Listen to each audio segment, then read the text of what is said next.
Thank you for tuning in to Exeter TV. Exeter TV is the town's public and government access channels, available on Comcast Channels 6 and 22. Channel 6 is your channel. If you have an idea for a program, want to host your own talk show, or submit a film, we're here to get your content on television. On Channel 22, we bring you live and replay coverage of government meetings and other town updates. A third channel, Blue Hawk Media, is operated by SAU 16 and can be found on Channel 8, with all your school sports, events, and meetings. You can watch Exeter TV online at exeternh.tv, Apple TV, and on Roku. Find us on social media for extra content. Subscribe to our YouTube channel and hit the bell to get notified about live streams and new content. Tune in to our platforms every other Friday to watch the Exeter Bi-Weekly Report with recaps of recent events, updates from town departments, and messages from nonprofits in your area. If you head to our website, exeternh.tv, we invite you to sign up to our newsletter to receive monthly updates about new content, upcoming meetings, and more. We'd like to thank you for taking the time to watch Exeter TV and hope that you tune in to our other content as well.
call the Tuesday, April 14th Exeter Conservation Commission meeting to order. It's 7 o'clock. We'll start out with introduction of members. Keith Whitehouse. Connor Madison. Dave Short. Trevor Matera. Valerie Fanger. Kyle Welch, alternate. Michelle Crapo, alternate. Kristen Murphy, Conservation and Sustainability Planner.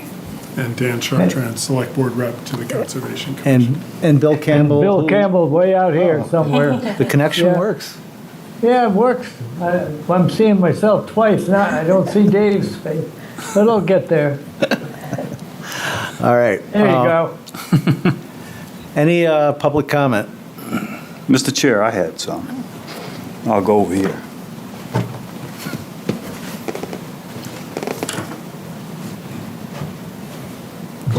My name is Keith Whitehouse. I live on West Side Drive. Just giving an update for what I know about the recycling unit that we were given. I know these folks in here are very interested in that. So the styrofoam recycling unit is up behind the Simpson barn. They did get a pole put in, so that's going to be hopefully up and running soon. I am very interested in that because many of us know that all the trash here in the Seacoast goes to Turnkey. Pretty much most of it goes there. And that's going to be going out of service in 2034. As we all know, time goes quickly. So getting this thing up and running, and I think it's kind of incumbent upon us to promote it throughout the Seacoast because it's going to be one of two machines, is that correct, in the state at that point. So it's important to note that this reduces the styrofoam volume or the cube by 90%, and that having events here for anybody in the Seacoast to come and put their styrofoam in this recycler, reducing the cube would perhaps get Turnkey to stay open another year or two. You know, it's a lot of volume, especially if we promote it and make it a thing that anybody in this area can use. That's a commitment on our part as a town, but I feel like it's a good one. It's something we can actually do in times that you sort of feel like maybe you can't move the needle on certain things about our country. It's something we can do.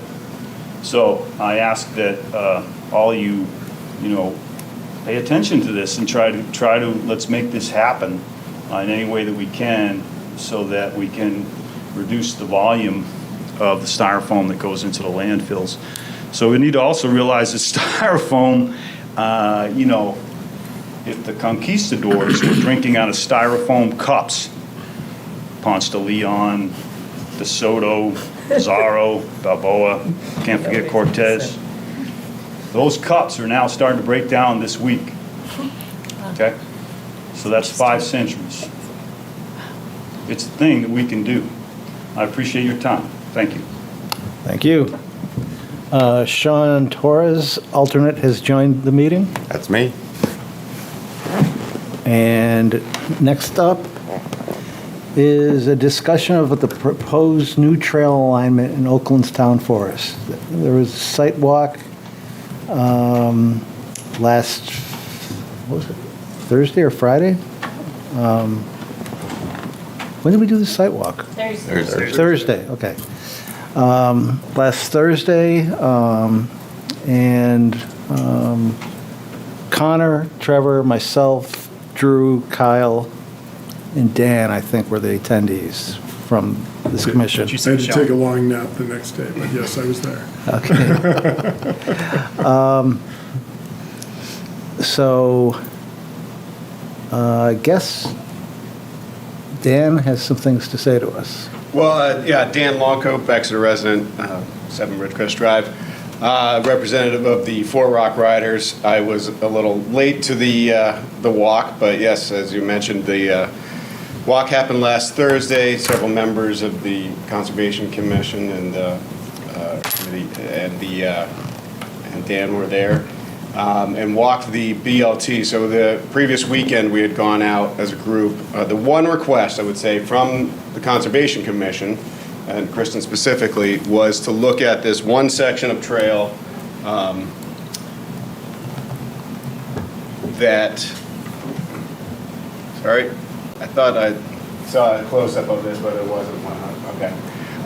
But it is two areas that parallel very closely,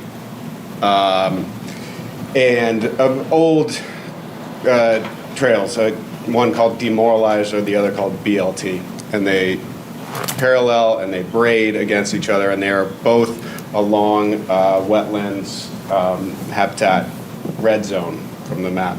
So we walked an alternative that utilized some of each of the existing trail and then rerouted around a good chunk of it all on dry land. And that's what you guys walked. So wanted to get feedback from you guys as to what you thought, any impressions. There is obviously other sections of trail that we've walked and flagged, but we didn't get a chance to have, didn't have the time to have everyone walk those sections as well.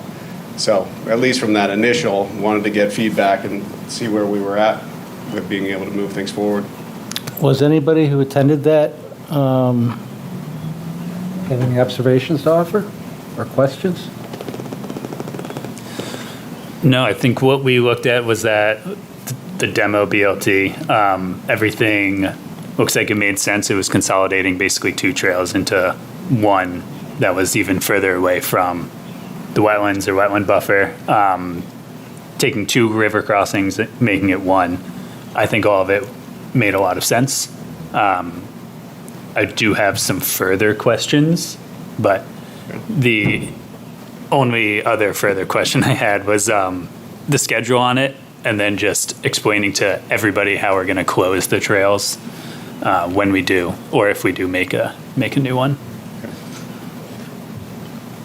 So, you're asking this guy, like when can we get this done? Yeah, I guess that's the first one, and then something that I found helpful, at least during the site walk, was somebody explaining how we're going to close trails and how to keep it closed instead of having it just putting a branch down and having somebody go over it. Yep.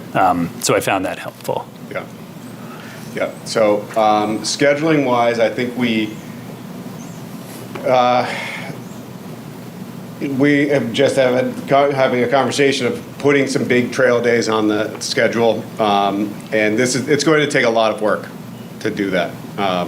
Especially adding additional trails. Anytime you're adding new sections of trail, it's a lot of work, and I expect that what we will more than likely do is have a trail day to get things initiated, and then put some people in charge.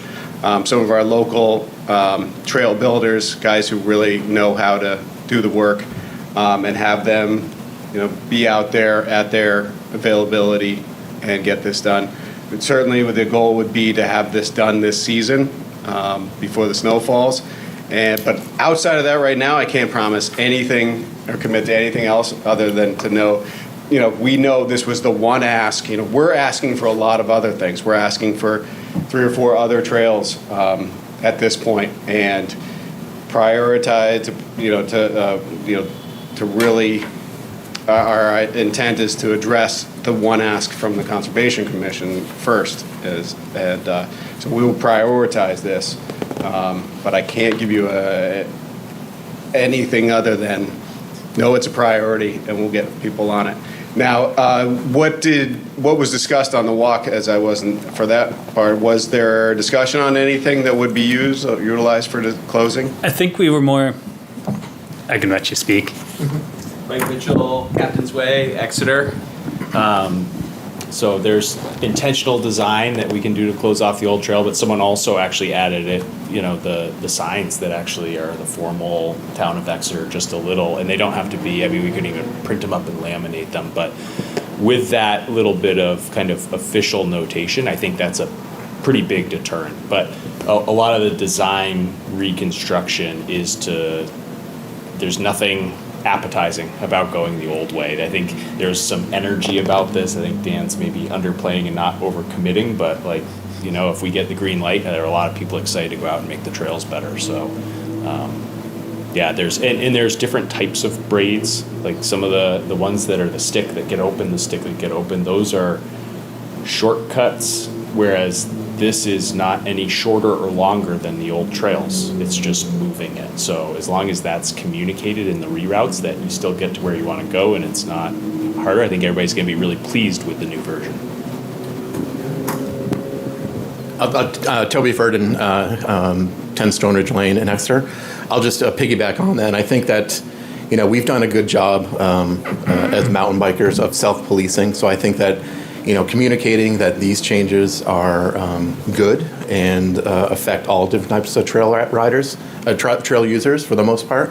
And I think that we can, self-police that and cover it over, make sure as a group that it maintains, the old trail maintains its coverage, moves signage, and get it remapped so that all riders, all users who are new to the area know that this is now the proposed route and will be the route going forward.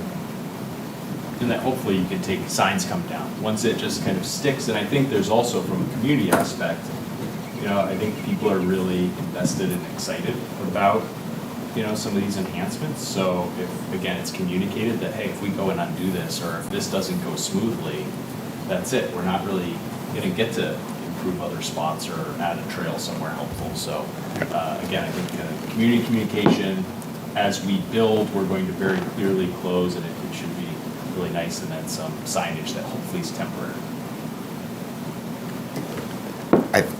It strikes me that might be an optimistic take on it. I think I'm not really worried about people who are well known. There's your Facebook group, and that's a lot of people, maybe the majority. And there's a couple other groups, and that pretty much covers, the known people. But it seems like a lot of the stuff that gets done that we're not happy with is probably not coming out of those groups of folks. And I do have lingering concerns, especially with this one, because it's been there. People put energy into building it. In fact, I think we know who did build those trails, and they weren't trying to do anything bad with it. But we're trying to change that. And I am concerned that people will be riled up about it. I don't know if that'll come to pass. I can think of a couple of specific people who I think are going to be downright pissed and going to say, the town can't tell me what to do, even though the town actually can tell everyone what to do. So I don't know. I don't know if we just have to go ahead and, in spite of that, or be more aggressive with signs and controls. I would think maybe a little bit toward the more aggressive signs and controls. I forget who we were talking about, the one braid on the green trail, or the shortcut, that somebody keeps opening it up, and we've been fighting against that. That might have been with Kyle, somebody. And some of us have been fighting against that for 6 years, and we can't get them to stop. Now, we haven't tried a sign. We love signs. Maybe that would change it, but I don't know. Just wonder what you guys think about that. Well, there's always going to be people that are going to be unhappy. They love the status quo. Mm-hmm. And I don't think you don't do it because 2% of the people are going to be upset. They're going to be upset no matter what. And we just got to, the rest of the community just has to keep their eyes open for that stuff. I think you do it and then you deal with whatever problems arise as they do. Because I don't think it'll be anything serious. I feel like there's some power in the fact that it's the Conservation Commission as well as the Fort Rock Riders kind of in conjunction working together. Because in the past, if just some mountain bikers went out and put new trails in, there's going to be people that are like, oh, these mountain bikers are wrecking the forest, and they're just doing whatever they want. But whereas if it's known that it's both groups working together, then I think that gives it a lot more power.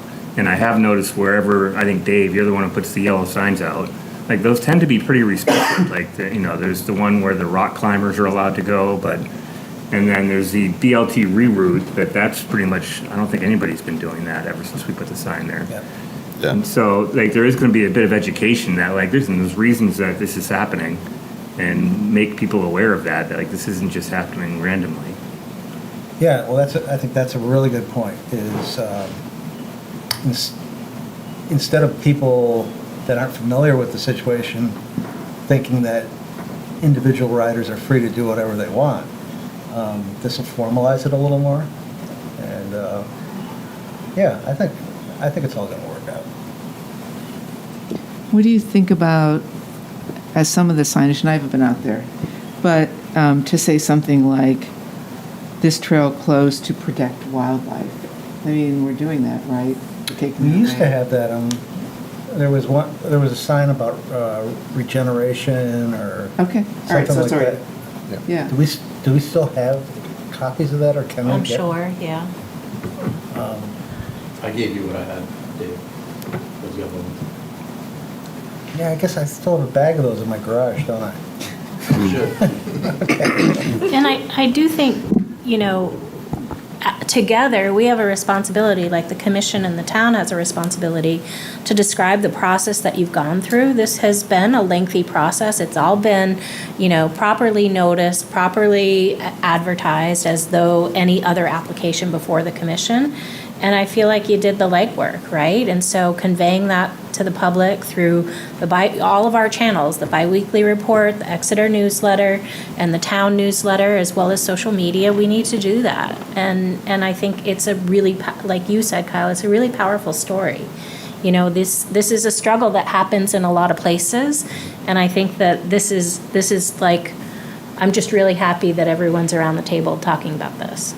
And that we're using our GIS resources. Oh, absolutely. That's a huge thing for me. Yeah. I mean, this whole process, I got to tell you, I've been on the select board now for over 9 years. And I swear to God, this is my last term. This is it. But I have rarely seen benevolent forces come together like this for a great project. It's really, it's showing that Exeter is a can-do kind of place. And I'm very grateful to all of you. I'm grateful to the Conservation Commission. I'm grateful to Kristen for her great work with our GIS coordinator, who has given us a real ability to zero in on exactly what the best trail might be in terms of conserving resources, natural resources that are there. So this is very exciting for me. We've had some good things happen in the time I'm on the select board, but this is one of the top ones, I think, as far as I can tell. So I'm very grateful to all of you. It's really, it's wonderful. Do we maybe need like a website that just kind of maybe outlines what's going on, and if people could scan it on the trail signs or anything like that, say, hey, this is all part of the project and this is why it's happening? Like, I think you can put it on, right now when you go to the town website, there's all these maps and things, right? So if we're gonna update those, which we will have to, I don't know how that works, there's an artist or something, right? We should put that on there. And one thing that's different compared to previously is there wasn't that 2,000 person Facebook group that, you maintain that, right, Toby? Yeah. That there is now, and that may get most people right. I mean, not the bikers, but most of those users right there. And I think to Valerie's point, explaining to people why you did something will get most people on board most of the time. It's when it seems capricious and arbitrary and they haven't seen the run up to it, and there's no, I mean, frankly, I think the words that get people's attention are per order of the Concom. Now, people aren't scared of the Concom, but they're like, oh, well, okay, I guess I better not go over here. Yeah. And it makes a difference. Yeah. So that and the explanation probably address my question. and I felt like the habitat map, that was very powerful, just being able to see visually, like, all right, this is why we're moving some of the trails. And if that could be made available to people to look at, Yeah. Toby, does NIMBA put out a newsletter still? Each chapter does do their own newsletter or their own social media. That'd be a good thing, just put a little news item in. Yeah. Yeah, I can work on that. Yeah. No, something really short, but just say there's a new collaborative spirit in the town of Exeter or something like that. Yeah, no, I think that's great, and I think Kristen's comments and Dan's comments and Sean's comments, it'll take a while. Persistence is key, and legitimizing it is key as well. We can cover over trails pretty extensively, but there are some people who will use their energy instead of riding to uncover it, but we just have to persist. And eventually, it gets remapped. We have a local person who will map it, so at least for the riding community, that'll be mapped, and then that cross-pollinates across the other app platforms. So eventually, it'll be gone. It'll just be a memory, and then we won't have to work as hard to worry about it opening up again to the old route. Right. No, I think that one thing that, it's going to take an effort. These are some old school, popular, not necessarily popularly ridden because they're so technical. They don't get a ton of traffic, especially demoralizer. But there was a great deal of work put into these trails when they were built. They are classic Fort Rock trails. There are some hardcore riders who love these trails. So we are putting ourselves out on a limb with this community to do anything for these trails. And we honor and respect the fact that this is the one, as I mentioned, the one thing that was asked was to address these sections of trails. And we're willing to take that on and put ourselves in front of our community, at the risk of a lot of pushback, wanting you to understand that we're also asking for other things too, right? We're asking for some other trails, and we're willing to give you what you're asking and work with you guys and develop this as something that we can go forward over the next several years to develop this trail network and to add new trails, but to address issues on existing trails. And this is the one that you asked for, and it's going to get pushback from this community, from the mountain biking community. Absolutely. There will be people. I know it's not the entire trail. It's a couple hundred yards of both trails. And both, those couple hundred yards are rough couple hundred yards. They need a lot of work if they were going to stay there. But there's still going to be a lot of pushback. And standing up here not as the representative of the Fort Rock Riders, but as a representative, as one of those people and someone who has, taken a leadership role in the trail work. I'm not speaking for all of them, right? So there may be people, but heck, you go down to the intersection, you'll see, not everybody stops at the stop sign type of thing, So we'll do our best, through our outreach and through our what we are able to do, and through signage and through sticks and logs and who knows what else we need to do to reroute these trails. And I think one of the most important things is that we build a new trail that's better than the existing trails. If it's a more fun, has some challenge, has an advantage to go around. I mean, we've seen trails get shut down, like Hillzilla over on the right-hand side from the end of Demo. That's not been touched since, So I think that more often than not, other than that one section on the green trail that somebody keeps opening back up, once trails are shut down, they're shut down, and that for the most part has been respected. My point in that is, so we're talking about this section, we're willing to rework these two trails. How are we feeling about our other asks as far as these other trails that we flagged, which you guys did not get a chance to walk yet, but where are we at with moving that forward? Because our efforts to do that work are going to be buoyed by the selling of, hey, we got to give this, but we're going to get that. So where are we at with that? I mean, I think we've been pretty receptive to your guys' efforts, so I don't see that changing. Okay. I just want to make sure, we're going to obviously want input into what takes place, but I think we're all on the same side. Do we need to have Kristen walk what we've flagged on these other trails? So did Concom walk the proposed trails? No. No. No, because that would have Just taken, one. that would take 4 hours. So we did like 2 hours, right? I think we did mostly one. Yeah, number one only. Right, because you parked down here, walked up here, and then walked these sections, and then we Just came right Well, back. Sean and I tried to walk. Number 2. Yeah. But some flags disappeared apparently. I've got to get back out there and take a look at that.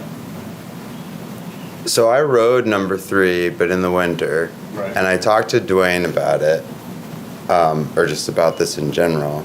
And I think that I don't know if this is necessary, but it seems reasonable to get the perspective of somebody who can take an eye for that. If you can do it, great. But if you can't, if that's not within what time you have available, then somebody like Dwayne could walk it and just point out where it's good or not. I would stand by my original concern. Like I wrote it, and I think my main concern, which was that it was getting too dense, it seemed okay to me in that regard. But Dwayne was talking about, and I think you brought this up in a meeting where I wasn't here, like the 150. Sorry, who's Dwayne, just so I can catch up? Dwayne Hyde. Okay. Sorry. Yep. Too much shorthand, I guess. He's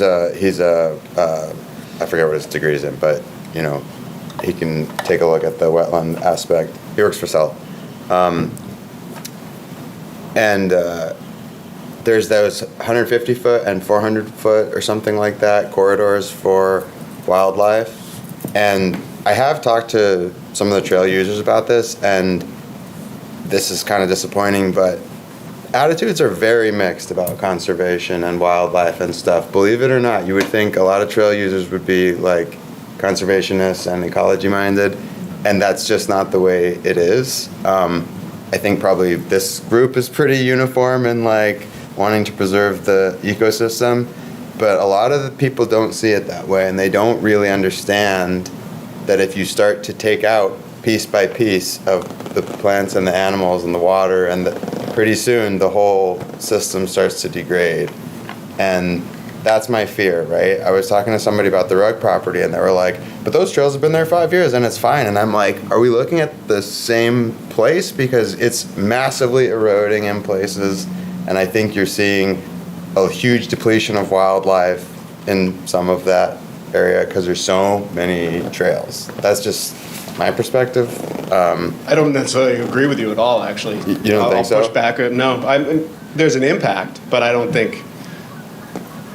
I mean, there's daffodils in those forests now.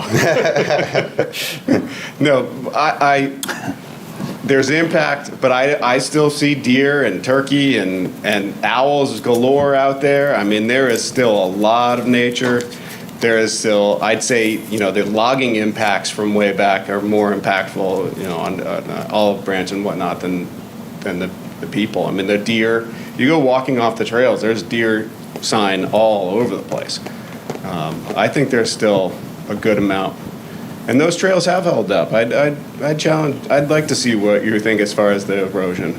I think it's amazing when things are done well and taken care of, they do all right. But I guess the thing that comes back to is what you're asking.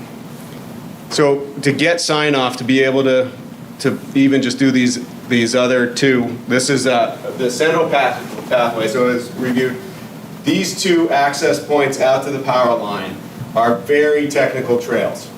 And what we're proposing is throwing a third trail up the middle, spaced off of these other two, that will be intended to be a green trail, easily walked or biked or snowshoed or whatnot.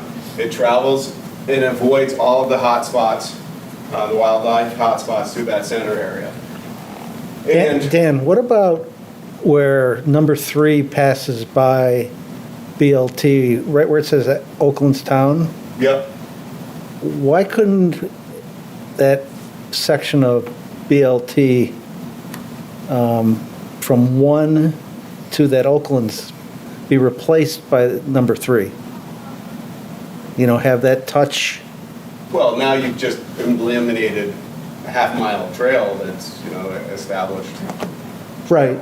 That doesn't. It's not a particularly great trail, though. No, but I'm not here to shut down trails. I'm here to add the trails and improve the existing. Well, I think that's in the eye of the beholder, Dave. Yeah. What's that? what's a good trail and what's not. Yeah. As far, once we're away from the question. Well, you start of, like, talking about is it erosion. in the wetland and, Right. and whatnot. And I don't disagree with you. I don't disagree with you, but I'm not willing to sacrifice. Yeah, the trail needs, it's not the best trail. But that is an established, we're already talking about changing quarter mile of it to then cut off another large chunk is, that's a big ask. I think Sean brings up just a good point though, of like from the user's perspective, you just have these different, some people want to hike and Yeah. not see another trail and not Yeah. and see lots of wildlife. And then you have other users that are just like, I want to be in the woods and maximize that, and I want to see all the terrain and aren't as focused on the wildlife or the habitat. So again, I think it's like the balancing act of bringing those combined users together to say, hey, neither extreme can get everything, right? We're not going to get rid of every trail so that it's all wildlife, and we're not going to fill it with trails. So I think it was just a good observation of the balancing act we're trying to talk through now. I agree. Yeah, I agree with Dan that, like, I don't think you don't want to straighten out every curve or shorten every line or whatever, or make every trail easier. And this is a rough interpretation of where this is going to be drawn down a little bit further away. But what will it take to be able to move us forward on these? Does Kristen need to walk these, or is there a responsible representative who could give it the blessing? I'll just say that I would hope a representative from the Conservation Commission is also walking this trail. I'm happy to walk it. I would come at it from a very different perspective than say you would in terms of vernal pool. Like, it's a great time to walk for vernal Yeah. pools. Hearing, looking and hearing to see if there are any nearby for, wildlife and wetland resources. I'm happy to do that. I'll come. I am not a I'll go. Conservation Commission member, a resident of this town, or a taxpayer, so I do not want the responsibility. I think that's your responsibility. I'll walk with you. So will I. Okay? All right. But, so we need either someone there and either it get GPSed or something so that we know that what gets walked and what gets designed is in a close proximity to each other, And I think it would benefit everyone if, as we roll out this information, that the public has an opportunity to kind of experience that. And so if there's a GPS line or track that folks can follow, that would be a great opportunity to get some additional feedback. Yeah. To me, that's the answer, and I was hoping Kristen would say that she could do that. I'm not trying to be mega picky about it. I'm just saying, I would hate for us. We're taking the effort. I would hate to regret it. And some of those animals and plants, once you lose them, it's very hard to get them back because you're segmenting a bigger space into smaller spaces. This is what I'm told. I'm prepared to be wrong about trail density. You're not going to hurt my feelings. I would like to get somebody to weigh in on that, and then we just go forth with it, and we don't have to really worry about that anymore, hopefully. Yeah. Right? We'll design it well now so that we're not smashing through all the vernal pools and those things. Yeah, I mean, I think we're designing a compromise. Sure. Yeah. Well, but if it's Well- not good enough, we deserve, to hear you say that. If it's segmenting it too much. I feel like you have the data. It's a management plan. You know that what you're doing is impactful based on science, not individual opinions. It's impactful. There's a spectrum there. How frequently is it used? What type of uses? All of that. Make no mistake, this is impactful, but you as a board need to acknowledge that. And I think you have by allowing trails there in the first place, right? This isn't a hands-off property. So it's your decision to find that balance. Okay. I'm not going to walk that and say, oh, this feels a little too dense for, some species. I'm just not going to do that. sounds fair. Yeah.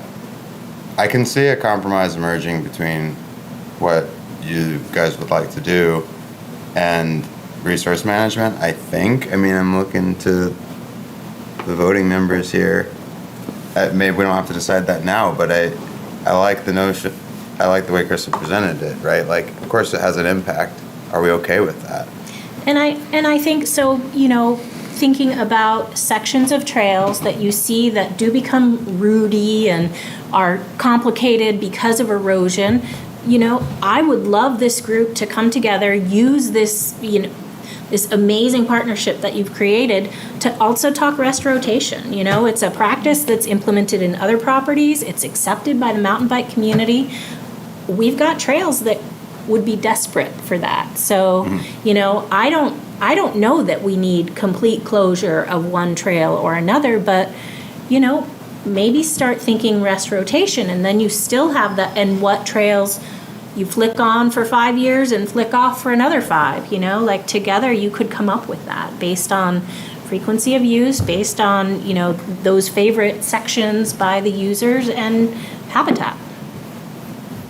I think inside of, you know, variety being the spice of life, you know, there's a level of that with the mountain bike community, just having new trails, having different trails. Oh, we don't ride that one anymore. Oh, that's because we're riding this one. I mean, there are trails out there that hardly get ridden anymore because a new trail comes in. You know, I expect, you know, we put this in and all of a sudden nobody's riding this and nobody's riding BLT or demo anymore. You know, there's barely anyone out there because now this is getting the traffic, and so it's pulling all the traffic off of that area. But now there's increased traffic there, and now in 5 years, okay, well, we open up this, and in the meantime, we had reworked some of those, you know, the bad spots on those trails, and now they're opened back up, and oh, it's like, oh, wow, look at this new trail, and we don't even mind the fact that we're not riding the trail that we used to ride because it's variety and it's something different. So, resto, what's the word you? Rest rotation. I don't know, that's like agriculture, but rest rotation. Rest, that, yes, okay. You rotate through your pasture. Yeah. One gets, you know, yeah. Rest rotation, okay. I mean, I heard you, Dan, very clearly say, to the extent that we can find a way to add some of these new trails, that will buoy the effort on what we're asking for. Yeah. So how does the commission feel about that kind of quid pro quo? You know, committing to finding other trails that, you know, have not too much impact. As we just said, they'll all have impact, but does the commission feel comfortable with that as a way to solidify the partnership? Yeah, so I'll just jump in here.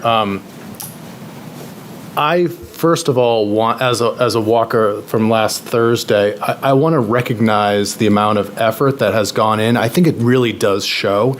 I was really pleased seeing the decisions that were made in a lot of these cases in number one with DMO and BLT, and seeing how those trails and the reasoning behind, you know, closures here, reduction of redundancy there into a newer trail, like a single new trail using existing features that were on the landscape, why it was being done, the elevation, like using what was out there and explaining what was done, I think was done very carefully, with thought, with effort.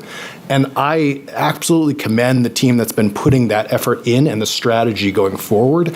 I think because of that, to Dan's question, I would say yes. I don't think we're putting in trails just for trail's sake. I don't even think we're putting in trails, to your point, just for sort of variety's sake. I think in a lot of cases, we're putting in trails for very specific reasons, and those reasons have been thought out, and the strategy to put them in with the smallest amount of impact is being considered here through the GIS that we're being pulled together, through different types of habitat mapping. I also want to bring it back to Kristen's very well put together point of this resource is sort of, we're walking a line here, but we're not, the value in this plot is checking a lot of boxes. This is not just a wildlife plot, and we as a board have to recognize that too. We're using this for recreation, we're using it for flood management, we're using it for just having trees and not parking lot. Like, there's a lot that goes into this, and because of that, we have to be okay in saying, like, yes, we're walking this balance with trails, with bikers that do have impact. There is erosion that goes on. That's just the way and the nature of what is produced here and the activities we are doing within this section. I am personally all right with that. I think if I were going out and saying, like, this has to absolutely be a habitat refuge, we wouldn't have any trails in there, because those buffers that you actually need for good habitat don't exist here. They don't. Like, you could basically map out that entire spot and you won't find a nice spot in there. You might find a couple of good vernal pools. And I'm okay with that plot of forest being for mostly recreational enjoyment, mostly having some trees in there. You know, again, it's not developable, that kind of thing. So those are the values for me. And because of that, I do feel all right with moving forward with a strategy and with this partnership that so far, to my eyes, has produced some very well thought out results. Thank you. And I guess just one other point is just a lot of this is in reaction to losing significant portion of the trail system with the rug property being developed. And so having the connectivity between the power lines at the top part of where those 2 and 3 go, and down closer to 101 where the tunnel goes underneath, is going to allow riders to kind of still be able to go for, you know, a decent length ride without having to just do laps north of the power lines on the remaining trails. So I like that it's giving connectivity between the trail systems.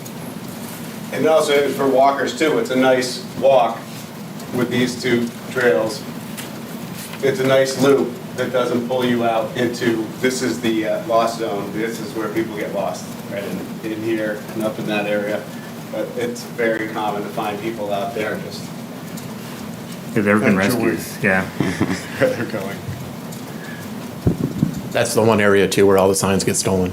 Yeah. Is in that section. So Kristen, do you feel like when the rug property gets developed that the wildlife will move that are there now, right? Will that move to where we're proposing new trails? What do you think's going to happen there?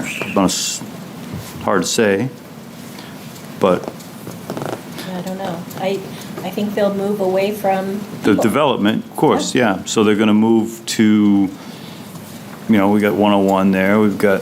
That's an incredibly complicated question. It is. I just wanted to. So it's what species are we talking about? Is it deer that, No, deer are everywhere. completely mobile and, can live in and amongst you, have them in your backyard in an urban setting, or is it something that you don't see that often, like fish are, so who knows? Some will move and maybe cover more ground trying to get Territory. their nutrients. Yeah. Others will probably move away. Who knows? Depends on the species. I come back to, what you had told me about, and I like it, I think about it a lot, which is, where there's a trail, an animal will pass through there, but they won't live there, right near the trail. So I think about that as I'm in the woods. I'm not opposed to this. I think this is a recreation area. I'm a mountain biker, so I just want to make sure we're being thoughtful and that we're also being inclusive to dog walkers and hikers, of course, as I mentioned last time. Yep. Thank you. And I think Exeter's in a great position because you have been so proactive in conserving land, right? Like, it's better today than it would be otherwise, right? So, it's kind of one of those zoom in and zoom out. What are the pros and cons of each? And I think we're in good shape, even with trails. Is it decimating habitat? Probably not, but does it change their use? 100%.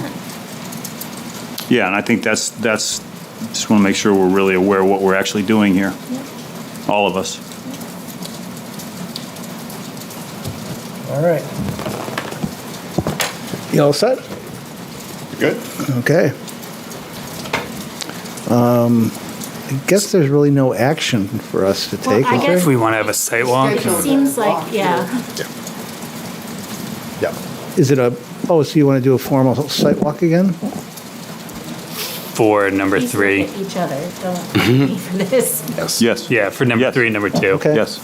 Well, If you let me know what it is, I'll try to do this one.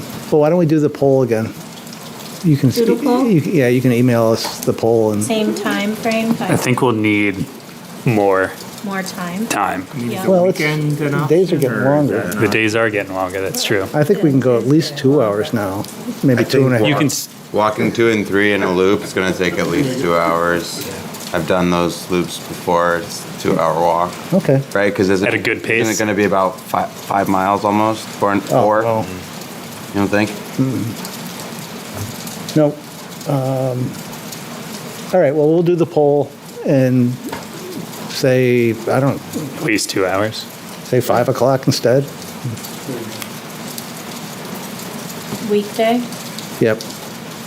And we'll see what works for the most people. Is it all flagged? That would be my next question. I'll double check to make sure the flags are there, but yes, it has all been flagged. Well, I'll keep you guys posted too on when this is going to be, because I imagine you guys want to come on, or some of you want to come on. Okay. And then I just had one lingering question. Number 2, or whatever it is, 3, did that go on to private property? I know we discussed that last time. Is it still? No. It is. It doesn't. Is it going to snake around? It is Just trying not to complicate it. It's right on, does this map? Doesn't show that one. The Dean's Dream, Dean's. It won't show the property. It's the Dean's property No. and. No, just Hammer Hill too. Yeah. There's 2 catch that development. 3. White. We've had conversations with the landowners with the okay to move forward, Yeah, Oh, to explore. sorry, 2? Yes, no, it doesn't touch. This does not touch. Yep, that one, yeah. It runs right along the boundary. That being said, we have talked with those folks and they were happy to have us come in here earlier and then come up, but it makes more sense to break off the existing trail up here, so no. I just didn't want to plan a site walk and Yeah. go through someone's backyard there. Yeah. All right. Thanks, you guys. So does that mean that the overall, like, okay to go ahead is going to wait until doing those? Because that's one of the things you're wanting to get is at least partial or complete. So we'll do another. So no, we'll wait to move forward on. Yeah, because we'll do it in the next week or two. Okay. And then just And then say what's okay at that Yeah. point? Have we approved one? I don't think so. Okay, all right. Yeah. When did you, I guess, I'm wondering when you want to start, because you probably want to start soon, right? So are we impinging on ability to get the work done at this point? Okay, so let's. Sorry, Let me come back up here. So Yeah. You said Let's talk process. this is not in so much as a quid pro quo, we won't do this unless you do this sort of situation. We do have individual items. So the first one is the BLT demo rework. What are we approved to move forward or is more work need, more observation? Kristen walking the proposal, what else needs to be done before that's? That was pretty extensively studied the other night, Right, so I'd say that's fine. that's fine. So 1 is good. Yeah. Okay. Good. So, The other Chair. two. What's that? if I might, maybe we could like pull back for just a second and sort of talk about the process sort of in its entirety. So 2 questions I have would be, for each of these items, is it something that do we need a vote on each of these?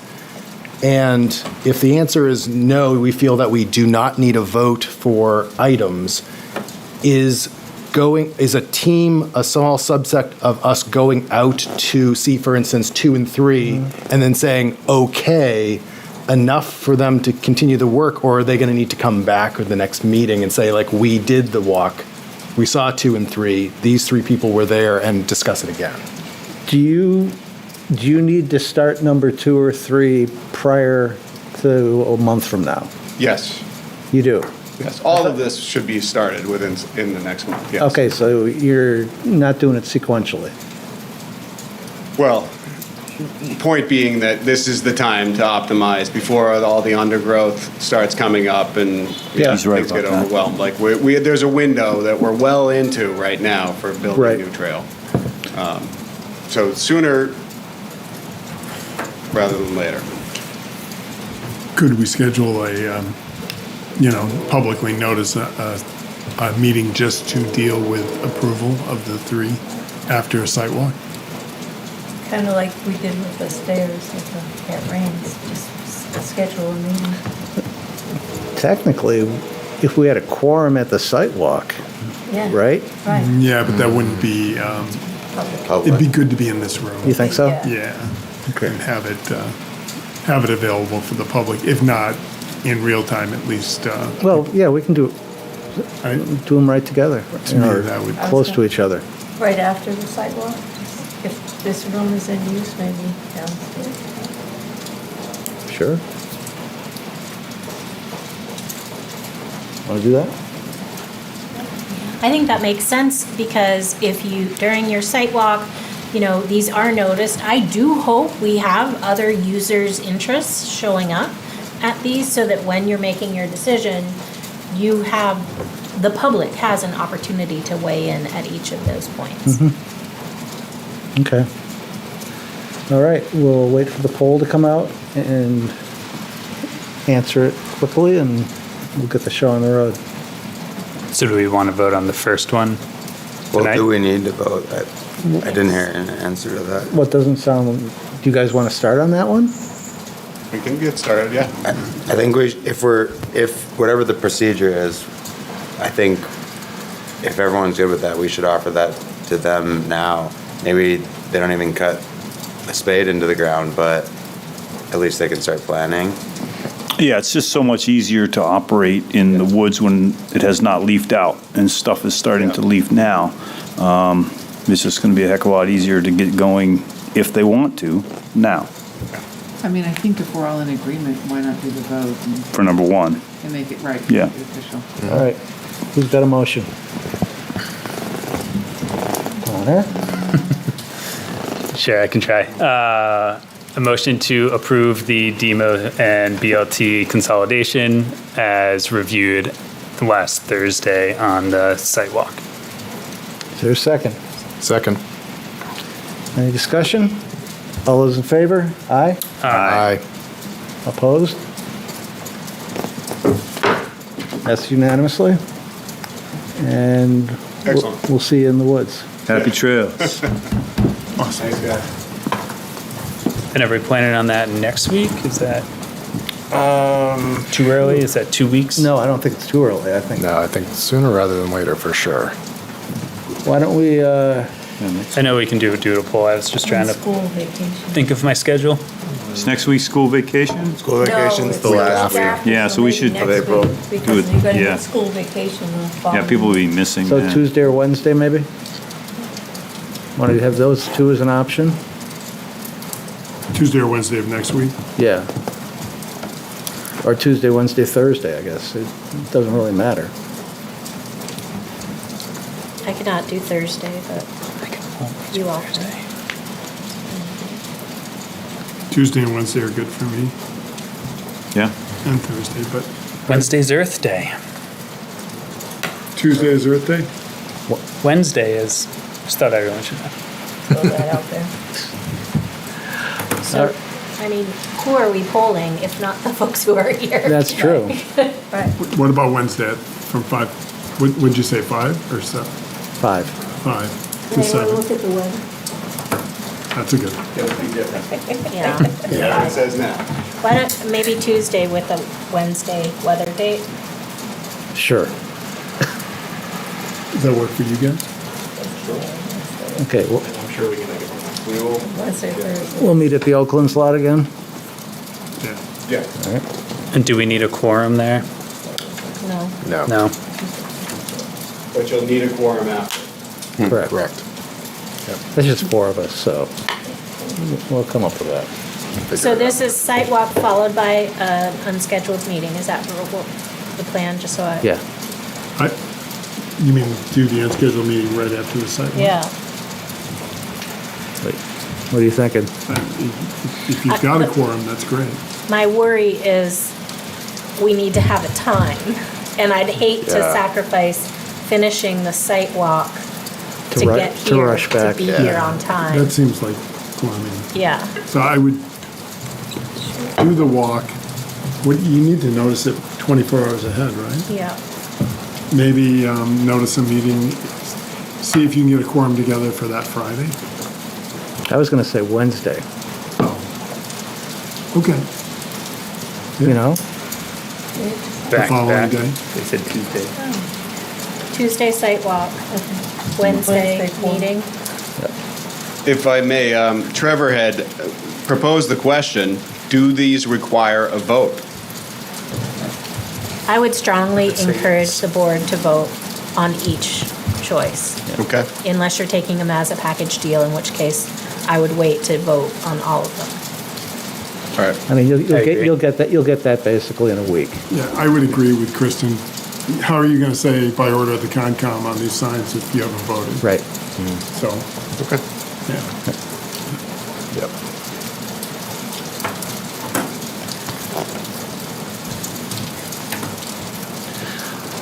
Okay. Thank you. Thank you. Okay, see you guys. We got right out to committee reports. Property management, Rains Farm seasonal maintenance. We have explored bi-weekly mowing or mowing as needed to do that area around the barn. And we got a price of $125 per cut, which seemed like a pretty good deal. If we use whatever the figure was, an estimated number of cuts, we'd come up with $1,750 for the season. And it could be less, because getting to the summer, we might not have to be doing it even every other week. But the appearance of the barn is hugely enhanced by that mowing, I think. Indeed. And also, if people are going to be walking around it, there's a lot of ticks in those fields. And this would at least get it would mitigate it to some degree, the amount of ticks there are. So is this mowing directly around? Sorry, I missed where the mowing It's was. the same area that has been done since last summer, I guess, right? Not the whole field. Oh, God. No, it's just around the barn, so he's gonna, I was going to say it was a good estimate of 125. yeah, it's strong for That makes sense. 125 to all 50 acres. Andy was going to use a push mower. That was, yeah. That makes sense. I'm on board now. So, I'll make a motion that we contact All Natural Landscape, who gave us this quote. They also do Swayze, and tell them that they're good to go. And Kristen, where are we going to get the money from again for it? Conservation Land Administration line item. Okay. So I'll notify Jonathan and get that going. Then also, Is that your motion? we didn't I vote? second that. He's anti-motion tonight. Oh, Jesus. Yeah. I still had my mind on the other motion. So yeah, that'll be a motion to hire All Natural Landscape at a cost of $125 per time to mow around the Rains barn. Seconded. Any discussion? All those in favor? Aye. Aye. Opposed? Passed unanimously. Now we can talk porta potties. I guess Keith has been doing some research on that, and I haven't I have for last year's rates. I don't have a dollar figure, unfortunately. what was the figure per time?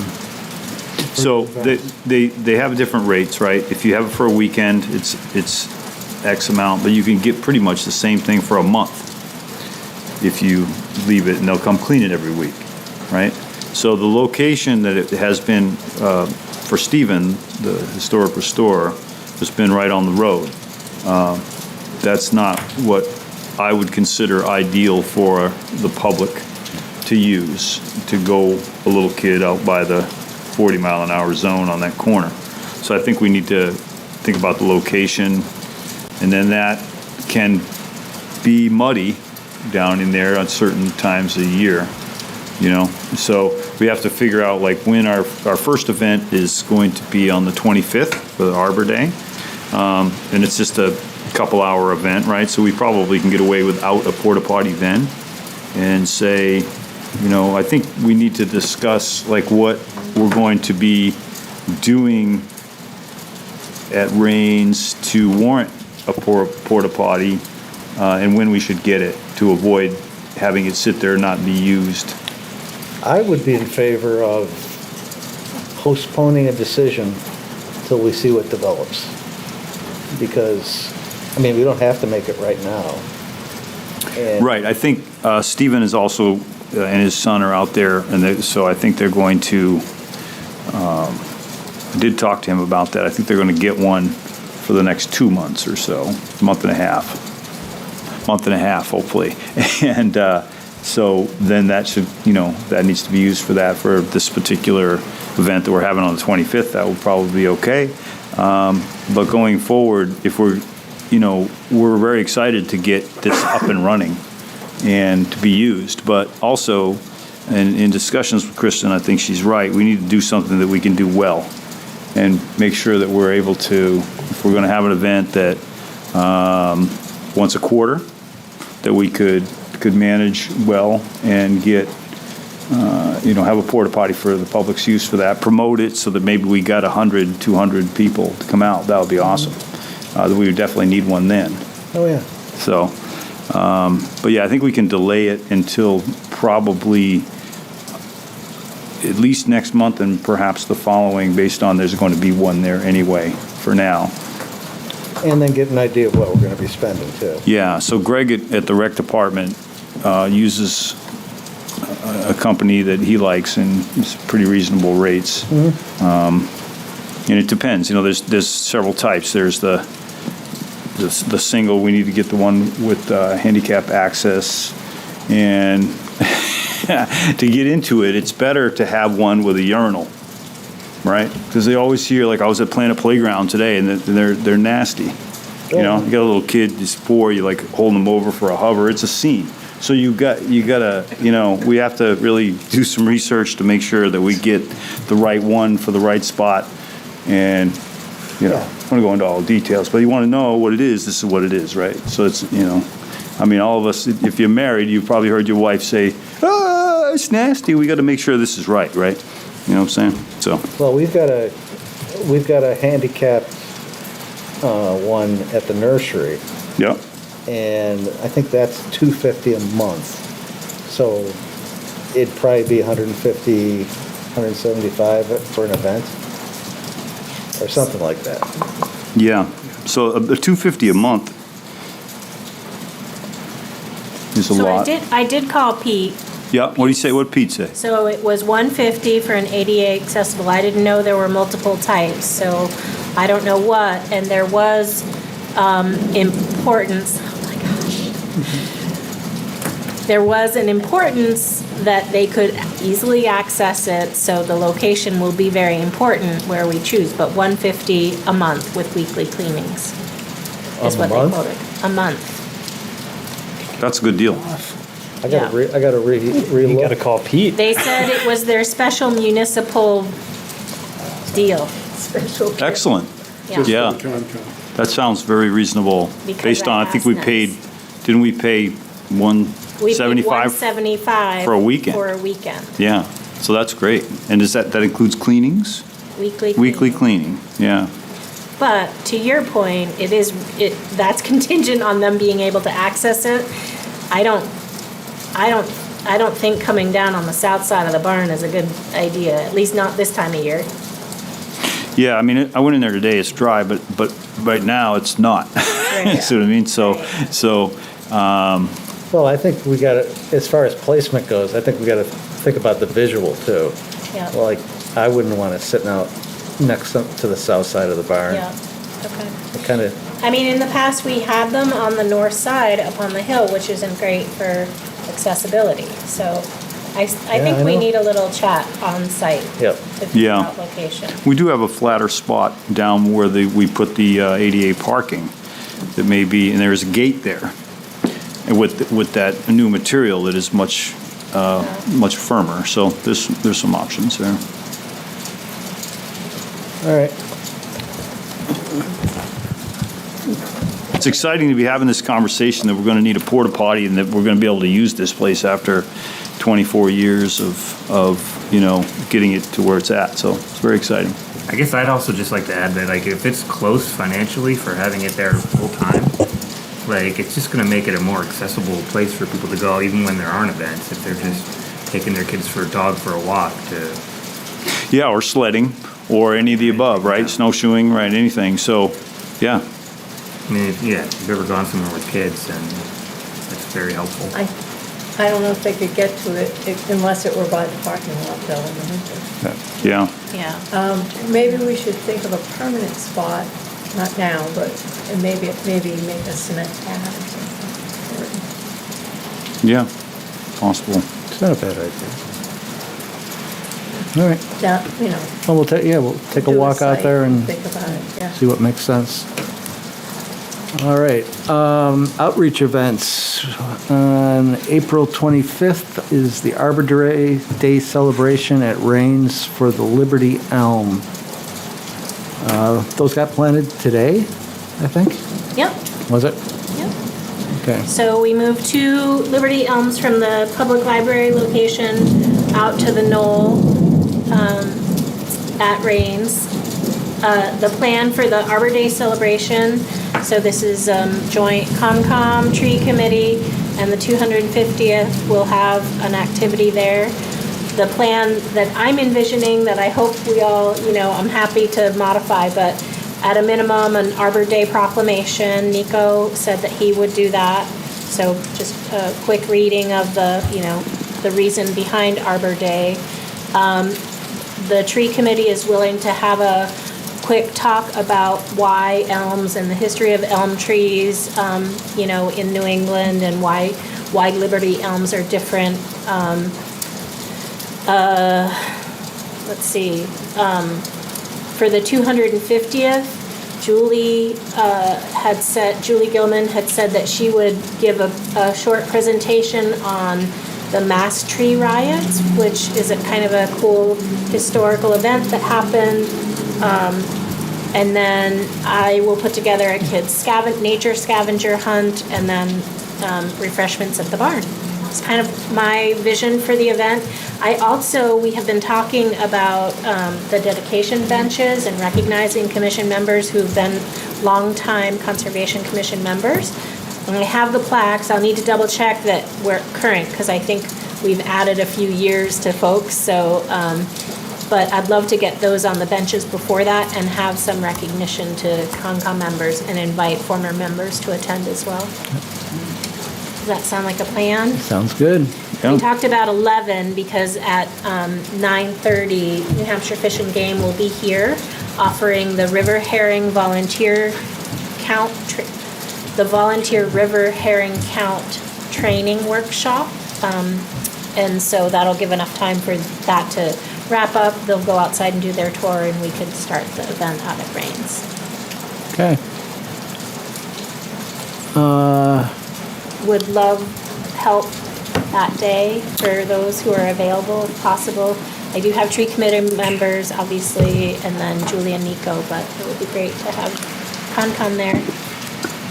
So what would need to happen logistically is we would need to communicate with Stephen about some of his equipment, move some of his equipment back to its winter storage place, sweep up, do a little bit of cleaning. It's in pretty good shape down there. The stairs will be done at that time, and we'll have access, to the entire place. But there's a little bit of housekeeping. We're going to need to set up some tables, dust them off, get them presentable for refreshments, etc. So that anybody that's interested in helping, like I said, I won't actually be able to be there, but I will help with the prep. The place will be tight before we get going. So anybody that wants to help with that, certainly, ask Michelle. It's not a clean job. So, but it is an awesome place to be. Yeah, it is an awesome place to be. So what time are you thinking that the preparations will start? When would you need people there? At least by 10:30. Yeah, probably. I would say, based on the past, say being there at 10 to get everything in good shape would be better. And we'll get and as far as anybody that wants to do any cleaning of things, anytime the week before, anytime you're available. I have a key, so we could get in there and do whatever. Just let me know. I'd be glad to have a hand with that. Listen, I think I can get there at 10, but I'll confirm with you. Okay, great. Yeah. Okay, spring tree packing, May 2nd or 3rd. And then the next one, Alewife. I don't want to pass by that one. No, I know. Oh, okay. I'm going to tee you up to, okay. The next few are you. Okay. Then after that, Alewife, and then the birch tree celebration. Kristen, could you address those three? Sure. Please? So spring tree packing, every year, Peter Waltz, for the past, I want to say we're on year 34 or 33. Peter Waltz has presented saplings to the Lincoln Street students. And so he does a quick tree presentation, talks about the importance of trees, and they all get a little sapling, a very tiny sapling that they can bring home and plant. Some of them have planted them on the schoolyard if they didn't have a place at home to plant them. But to prepare for that, we need to put the bags together. So, take your sapling, a little soil. We have a sticker that goes in it that says these trees were provided by the Exeter Conservation Commission. I'll have something else there for the importance of heat mitigation for what the role that trees play in that. And so that usually happens. The time is sort of in the air, but usually around 9:30 or 10 on May 2nd or 3rd. So it's a Saturday or a Sunday. Usually we have 3 to 4 volunteers and it takes an hour tops, but it's 176 or 7 saplings, so it does take some effort. The more people we have, the less time it takes. So I can help with that. Oh, great. Yeah, I can do the 2nd. I can't do the 3rd. Okay. Great. So I'll coordinate as we get closer and firm up the time and get you the location. It's on Brentwood Road at his place.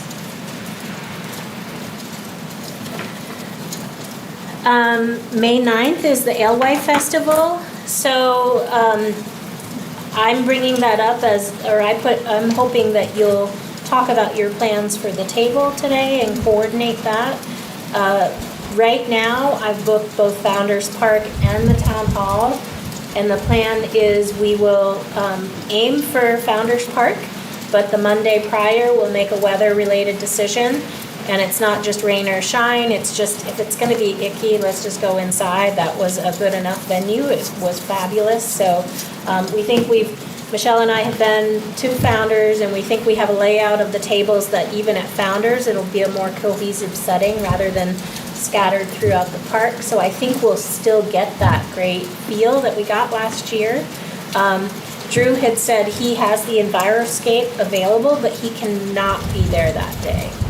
Oh, no, he will be there that day, but the Exeter Run Club is starting their community, daily group run from the ALY Festival, and so he's gonna lead them to Pickpocket Dan.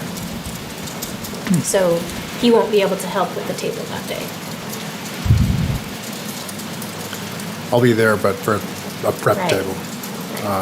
But I mean, if we want to be close, I could help with the Enviroscape too, because I've done that in the past. So, however, however it makes sense. Or train someone in the morning. I could how train to- someone in the morning. It's not hard. You're gonna have the oysters again. I might have oysters again. Yeah, we'll see. It could be another opportunity to highlight the trail work that you've been talking about tonight. That would be a great public outreach connection point. That might be a good idea, because last year I made a trifold for Rains the Barn, but maybe might be a good year to highlight the trail work. Yeah. You still have the trifold? Kristen does. I do. Yeah, yeah. Well, they've got somebody who blows up these maps. Toby had a map at his house when we met that covered his entire kitchen island. I mean, obviously we wouldn't want something that large, but Good size for. could scale one of those down and, have a display with that. Yeah. It's colorful. It looks good. Yeah. I can ask them about it. Yeah, What size would you want it to be? to fit on a table, so. about So this size. 3 feet by. So it's probably 3 by 4 or 2.5 by 4. 36 by 24, yeah. 6 by 24? 36 by 24. I don't know if we have a plotter. My work, I can print anything that you need. Oh, Yeah. okay. That might work. So well. So you wanted to put it on what, an easel? We could put it on a table, but we could also do, the trifolds are, I forget what they are. It's smaller than 36 that. by, Yeah. it's, I could get the measurements. yeah. Is that what you wanted for the trifold? We can also. We can tell you what the trifold is. We can also print on the plotter, I just need you to know Oh, what yeah. you want to print. That's right, she Is it the heat map with the Well, options, it'd or probably rather be the wildlife map? that or one of the maps that shows some of this proposed work. Yeah, And I think Mike is the one who has that digitally, so he could always send that to you.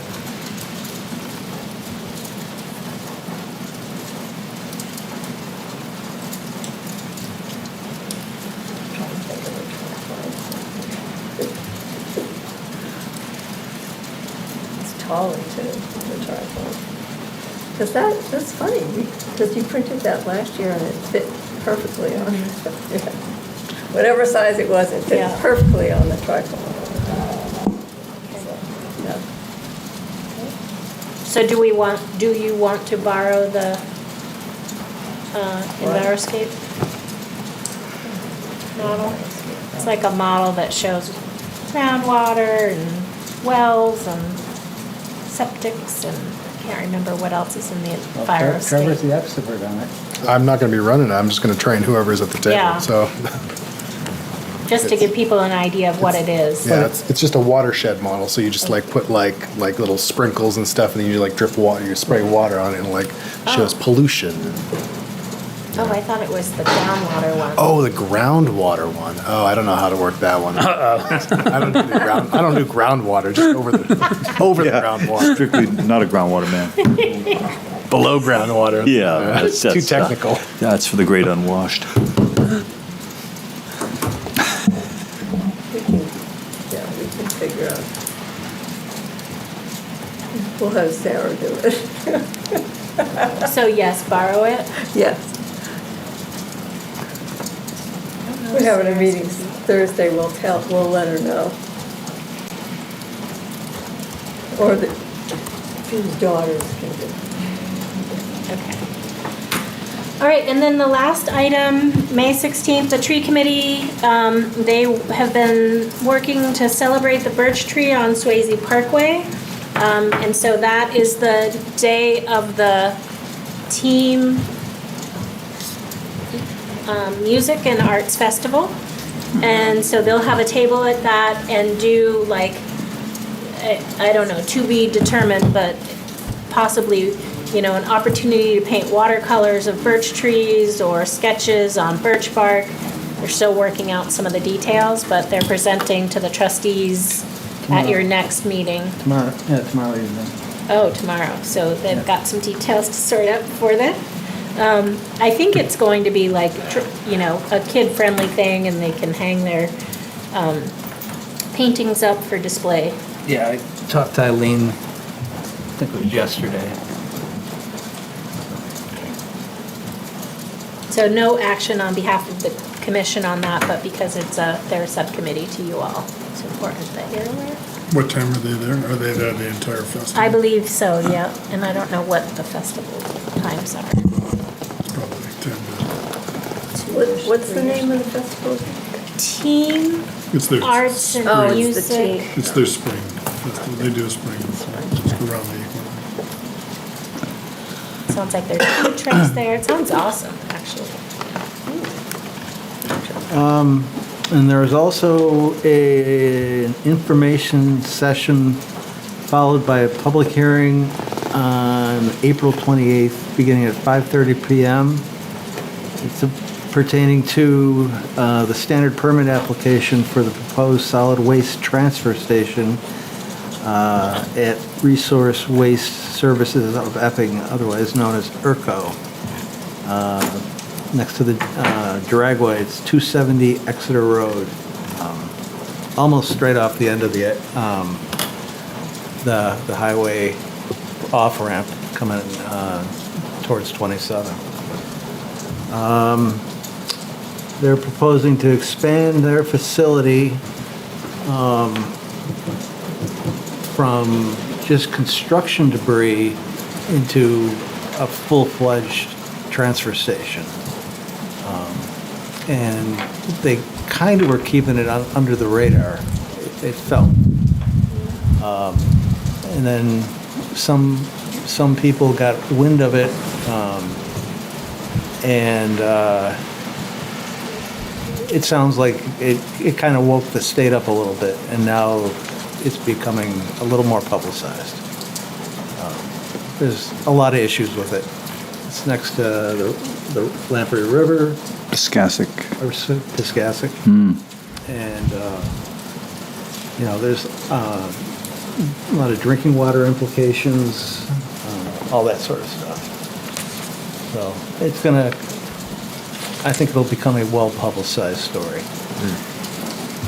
So I am planning to attend the info session and comment period.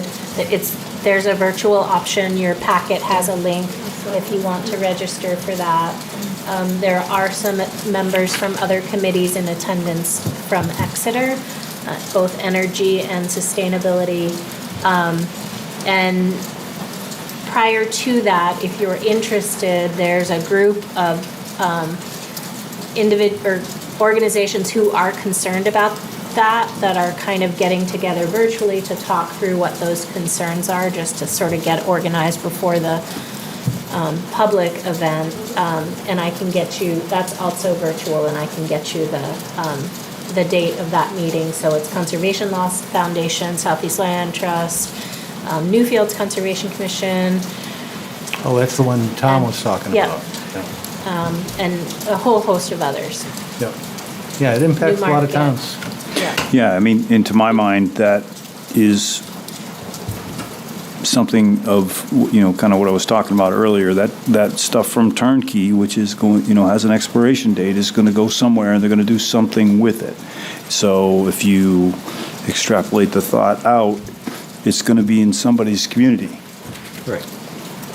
And that community will be stuck with that. So I would encourage, you know, that we think ahead on something of this nature, not just for the town of Epping, but for all our river corridors, as I've mentioned before. Think that, you know, if not us, who? And if not now, when? Mm-hmm. Right? So I think this is a great committee with a lot of people that can get stuff done. So ask you to really consider this, how it affects not just our town, but the neighboring towns, the seacoast, and our state, and how that's going to shape up going forward in the next decade. Thank you. Okay. Mr. Chair, Yes. there is a letter in the packet that the select board voted to have our chairman, Nico, send as, weighing in on, officially on behalf of the town of Exeter. So if you wanted talking points, there are some good talking points in that letter. Yeah, he was involved the day that didn't notice what was going on. I got a call from Tom Redbird, who's in the Newfield Conservation Commission, about that happening. And so I contacted Nico then, who then contacted Melissa, and Melissa drafted a letter, Right. which was really good. And then the board voted to. Yes. To send that as. Yes. Official communication from our town to the town of Epping. Yep. And their hearing. Yeah, because the idea is to get this thing turned into, I think their preference right now is just to keep it within the town of Epping for approvals. But it's really going to have a regional impact and needs to be studied regionally. Yeah, and I think Epping's in favor of it because I think they're probably getting some, pro bono services. Yeah. If they agree to cite it there. So. Right. So, that's in Epping's interest, but is it in the interest of surrounding towns? No. I'm skeptical, so. Yeah. The stress to the Great Bay alone. Yeah. Yep. And we've spent a lot of money improving how we treat the Great Bay. So. Right. Especially our water and sewer users. And the Piscasset flows into the Fresh River, which crosses right through Exeter's conservation. Yep. My daughter. So again, just what about our river corridors now? So we're going to be up against something like this, I'm telling you, in some developmental phase or waste disposal phase.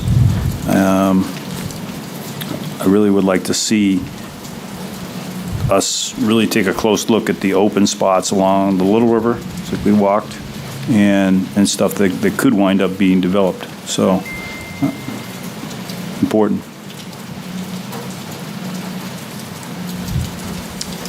All right. We've got some minutes from February 10th. I think you're skipping over a couple, Mr. Chair. What's that? Oh, Art in the Barn. Yes. Art in the Barn event planning for 9/26 or 10/1. We should just pick a date now. We'll pick September. Yeah. We're going to pick September 26th.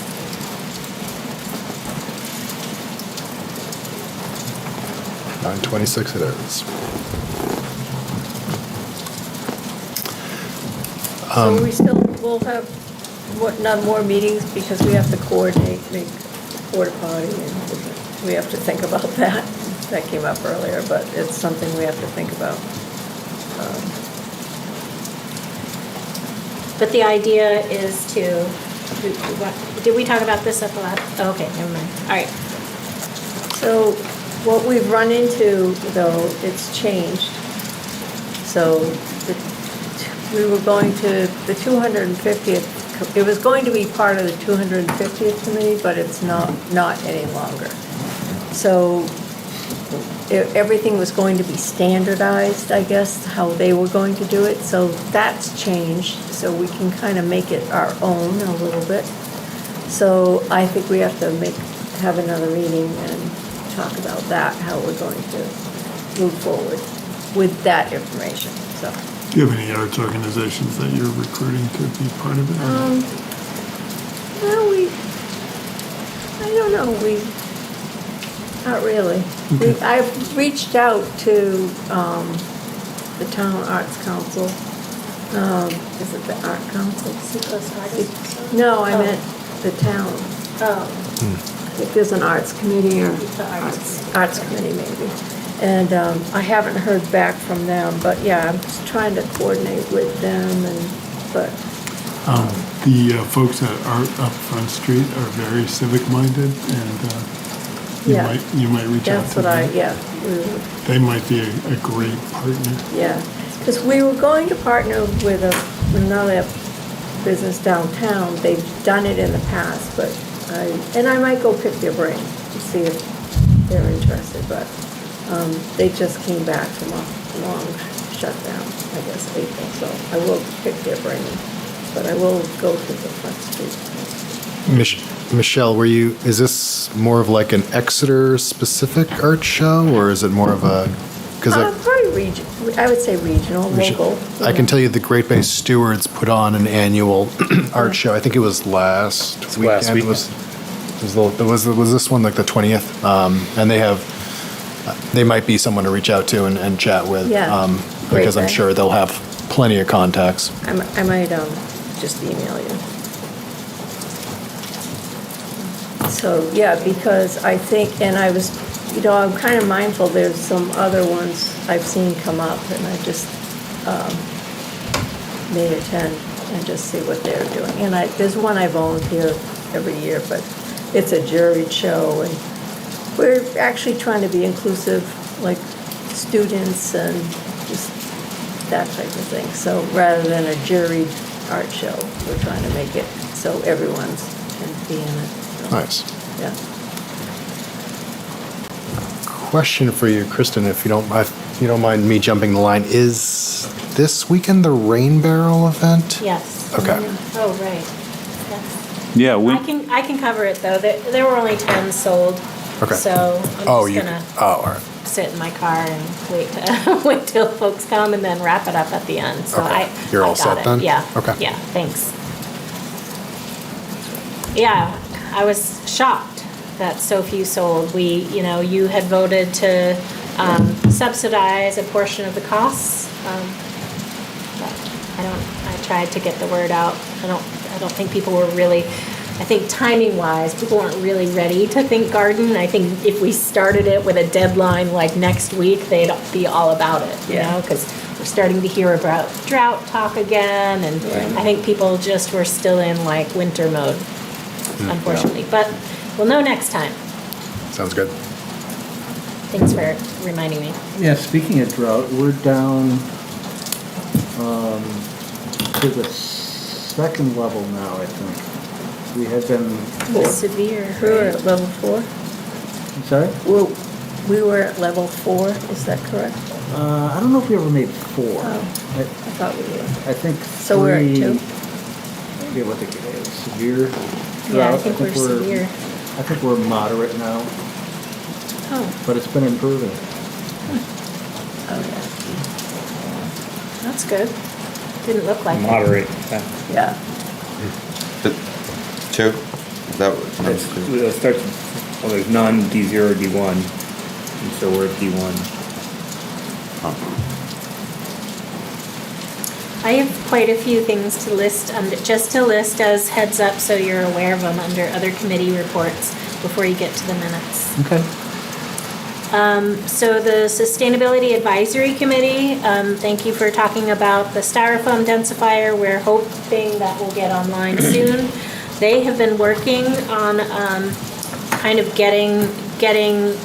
exploring options and talking about options for when our contract with Waste Management expires, which is the end of 2027. Well, summer of 2027. And so we're sort of at a unique situation where, the cost of recycling is almost double our solid waste disposal, and yet, the end result of where that's going is sort of kind of iffy sometimes, because if we have too much contamination, then it just gets landfilled. And so there's a lot of discussion about that. They also just launched a sustainable certification program where Local businesses can become certified if they step through a list of criteria. It's a tiered approach from, certified all the way to gold. And so if you have local businesses that you know are working to implement some sustainable practices, please either connect me with them, or I have postcards that you can drop off to encourage them to enroll in this program. So far, we have 2 enrollees, so that's really exciting. The Energy Committee just held their first of a quarterly education program called the Power Hour, and that was on heat pumps and explaining how they work. Their next one is even more simplified, because we're getting a lot of questions with the rate changes around community power. Basically how to read your energy bill and what's been going on with community power and all of the nuances there. And that'll be this summer. The tree committee did receive a growth award, which is not only maintaining your status, but you're head and shoulders above the average tree city communities for what they've been up to. The McDonald Conservation Area Gate is now being operated thanks to Michelle and Tammy Sforza and Bill George, and then Diane Arnheim, who's the private property owner, and Bruce White will all be working to operate the gate. And then the last thing that I probably should have put as an agenda item, this is nothing solidified, so we can have a vote in the future on it, but they're sort of brainstorming what to include in the CIP. And so if the commission is thinking, historically, we were doing a $50,000 request every year. We pulled back when the rug conservation project was sort of going forward. So I need to hear from you, and it would be great to hear from you tonight if we want to go back to putting the $50,000 contribution to the conservation fund. I will say that with the caveat that this, again, is going to be an incredibly tight budget year, and so these will be highly scrutinized, but we're at least in the talking stage. So maybe think strategically if we think there's projects looming out there or not. Well, now if we get in the time queue. to know. What? More than likely, it's going to be a several-year process to do that. So might as well get in the queue. And it was great having that $100-some-odd thousand available when, we did that joint effort with From Powder Mill. Yeah. The Ryder property. Yeah. That was great. It came together. It required moving pretty fast, and we were able to do that. Leveraged it very well, I thought. Okay. So I'll mention the commission's discussing or considering a What is everybody $50,000. else? Oh, Yeah, I sorry. think we should too. I think we should, Okay. absolutely. I didn't mean to cut off discussion. No, I think you ask, Yeah. right? See what the temperature is out there So for this it. would be a good place for a motion and a vote. Oh, you think so? I do too. All right. Anybody Connor. piece together? I've been silent over here. Yeah. Sure, I motion to, I guess, request $50,000 for the conservation fund annually. Is that In the current CIP? Yeah, sure. Yeah. in the current budget As they develop the 2027 budget. as they develop the 2027 budget? That's a good add-on. Second? Discussion. All those in favor? Aye. Aye. Opposed? Passes. I was stuck in my mind over here. We haven't discussed that with the land use tax. Change What's tax? that called again? Sorry, just so I Land can use Google. change tax. Land use change tax. And, yeah. I know Michelle. thought maybe putting a bond, down the line or something, maybe a bond would be better than the land use tax. Someone mentioned both, I think Dave. No, I'm kidding, someone did, but. So I think in prior meetings, we looked at so land use change tax is a tax that property owners whose land is in current use, when take it out of comes out. current use, they have to pay a penalty to do that. The majority of New Hampshire conservation commissions get all or at least a portion of that money, put into the conservation fund as sort of a development, funded conservation fund rather than implementing bonds Bonds or or whatever, annual requests among the taxpayers. So we did have quite a surge of land use change tax, with Epping Road development that happened and others. The problem with it is it's, you can't really bank on it, but it's something that is worth discussion. My understanding is this was not favorably received in the past, and so that's why way back when, in the early 2000s, the town went for a $3.5 million bond and then started doing the $50,000 request once that bond was paid off. It was really eye-opening to see how many towns get conservation, commissions get funded. I was looking for the map to see it, but I was surprised when we went to the meeting, how many get funded with. Stratham at one point, we had it up 900,000, I think, Yeah. in the conservation fund. Yeah. But then, Dave, a little noise from out here. Haven't said much, but we started this in the 90s. We tried the idea of having the real estate tax, but we voted that down because we wanted a consistent amount. And that's what really led to the money we got for the Rains Farm. So it is worth talking about. There are years when you look and you say, wow, that's a lot of real estate that's being done. Look at all the townhouses that are going up right now. Right. But I think we found that over the long haul, the $50,000 a year, if you could do it, is better, is more conservative, and so that's just my 2 cents. Because it's consistent. Yep. Yeah. So, given Bill's historical perspective, what I would advise the commission to do is see how it goes this year. yeah. And if they turn you down, then I think you start pushing for other avenues of funds coming your way. If they're willing to go back to the 50,000, budget recommendation committee, select board, voters. That is the process. That is the they. Then I think I think Bill's right. That consistent 50,000 pulsing in is probably a better fundraising source. But if that gets turned down at any point in the budget process this year, I think it might be good to have a professional come in and give a talk to the commission about how different conservation commissions fund.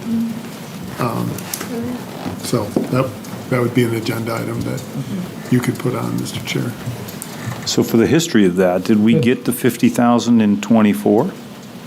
I don't recall. Do you recall, Bill? No, I don't. I don't think we had put in for it. I don't. So we didn't get it in '24, '25, right? Maybe. So now we're in '26 and we're not going to get it this year. Because we have won't to get ask it for it. till '27, right, if we got it? The vote you just took was for the '27 budget, Yeah? saying that you want to get back in the CIP line for that. I believe that's what you said, right? Yeah. Tony? Yeah. Yeah, The so, vote we just took is. No, right, I get that. But we haven't had when is the last fiscal year that we got the 50? so 23? 23 Do you think it was 23, Bill? I don't remember. I can't recall. We can find out. Okay, Yeah. so I was just curious, so we're talking consistency, but yet we haven't had it for three years. I'm not saying that's good or bad, I'm saying that we're, what, I'm not seeing the consistency there, I guess. So if this works for other towns, I think that's a great idea to have somebody come in and explain it in detail. Or just explain all the different funding Yeah, the pros and mechanisms that are out cons, there. so that we have some options, because it's tough to sit here and have an idea with no money, So, funding is key to this, but it's everything's expensive, and people's wallets are tight as everybody. So, there's got to be a way to, things are a little different than they were, is what I'm saying. So perhaps we need to look at funding in a different way to get the things in a town like this that's growing like crazy at this juncture. We should invest in conservation. I think that's why we're all here, right? So I think we need to find a way to not wait another 2 years to decide what it's going to be. Like we just took that vote. I think that's great. But if that doesn't work out, then that's going to leave us 4 years with no money, right? And that's not, I don't think, in a town that's growing like this, I don't think that's where we want to be. Does that sound right to you, Bill? Yeah, I would endorse the having somebody come in and talk to us. Whatever we do, I think to get town money, it's going to be 27 before it gets in the budget, no matter how we get it in there. Unless I don't know of any other way of doing that. But I get somebody in to explain a little bit, that would be good. Dan, can I ask, currently, where does land use change go? Is it into the general? I was about to ask that question. General fund. The Goes to the general So it just gets tossed into the pot, okay. Yeah, and it sounds like historically, Bill, when there was a request about that, the select board then said, no, we don't want to consider that.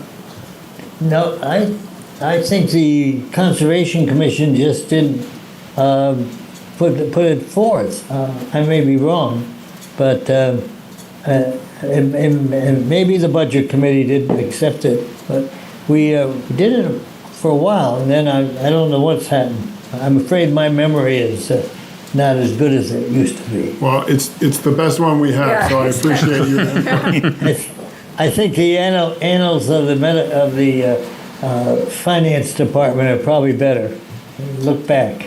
Yeah, we could ask Corey to put a history together of different ways that we funded conservation land purchase. Yeah. So I'm sure he could access that pretty quick. Yeah, thanks. I just want to throw out my thoughts as well, that I think having that discussion would be great, having someone come in and represent, what different options are out there. I just want to put out there that it's not like we're leaving money on the table here. Like, obviously, we sit from behind this desk and are very conservation funded, but it is sort of like taking from another pot that is being put to use in the town in some way. So looking at how that is being used, and ultimately what that would mean if that was shifted over is obviously one of those pieces of the conversation that would have to take place. What helps if you go before the Budget Committee is to have a goal of some sort, even if it's a general goal, but that you're shooting for. So we think about that. Good idea. Good conservation party or something like that.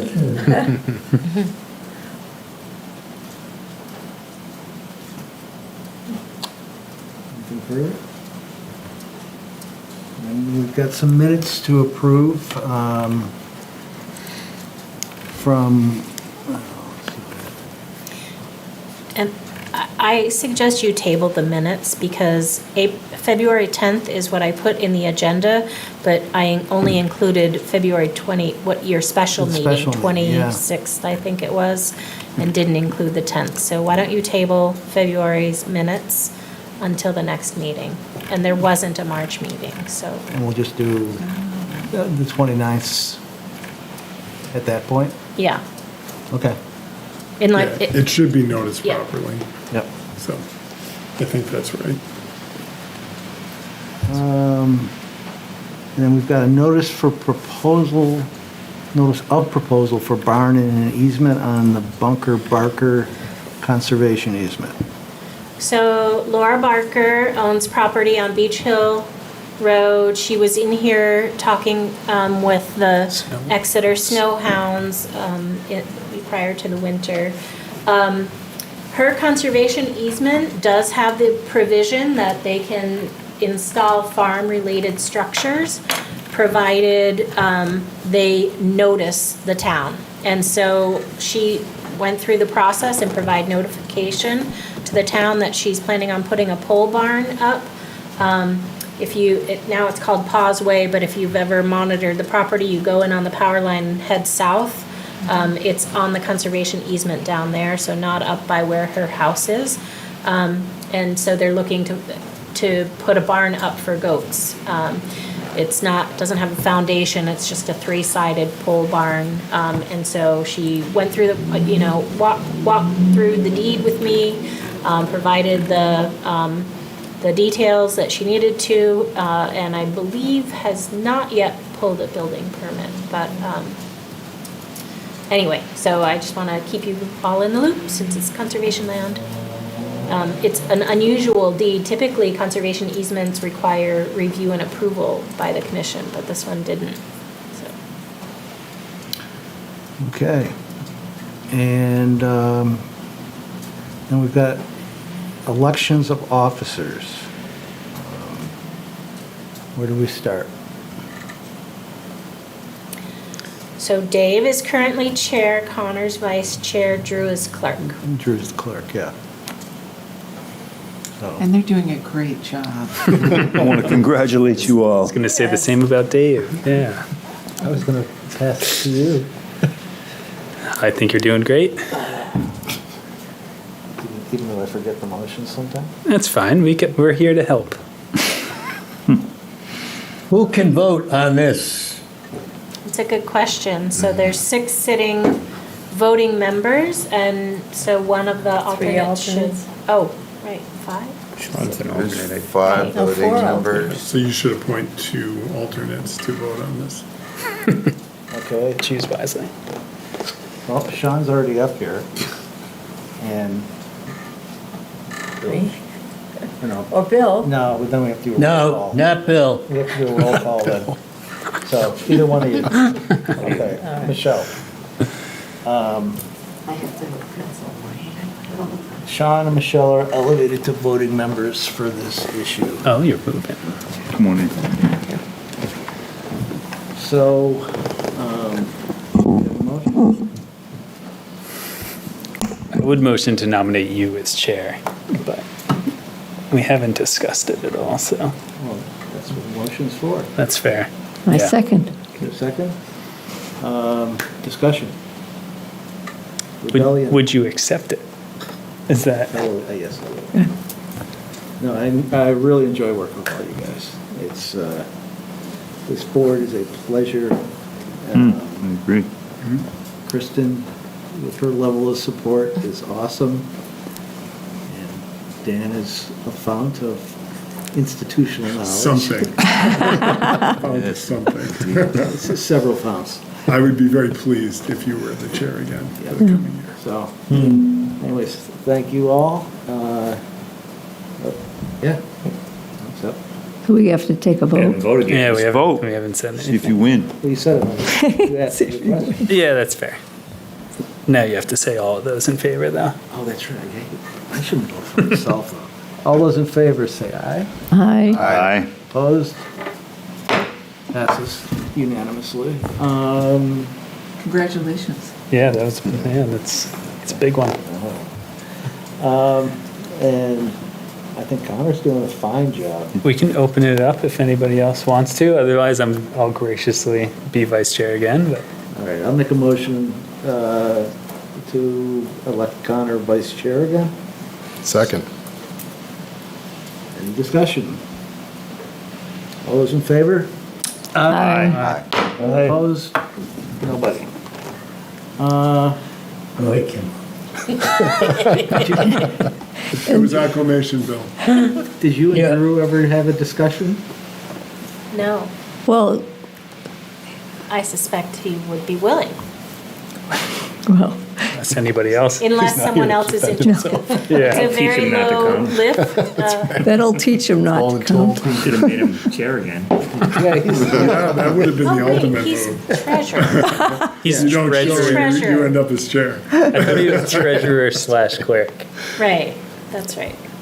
He's got a dual title. Dual titles. Oh, yeah. He is that good. We elect him No. or till next time when he's here? he'll be fine. He'll see it in the resign if minutes. he doesn't like it. Voting minutes. Yeah, Dan's right, he could resign if he doesn't like it. No, jeez, okay.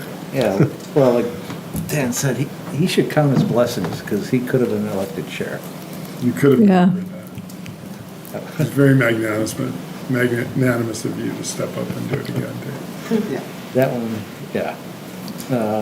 Okay, so motion to elect Drew as treasurer and clerk. Second. Discussion, all those in favor, aye? Aye. Aye. Opposed? None, passed unanimously.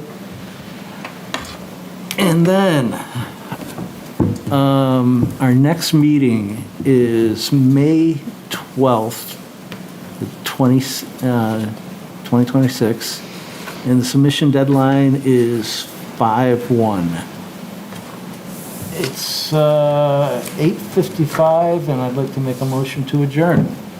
Second. Discussion, all those in favor? Aye. Passes unanimously. Good night. Thank you for Good tuning meeting, in guys. to Exeter TV. Exeter TV is the town's public and government access channels, available on Comcast channels 6 and 22. Channel 6 is your channel. If you have an idea for a program, want to host your own talk show, or submit a film, we're here to get your content on television. On Channel 22, we bring you live and replay coverage of government meetings and other town updates. A third channel, Blue Hawk Media, is operated by SAU 16 and can be found on Channel 8, with all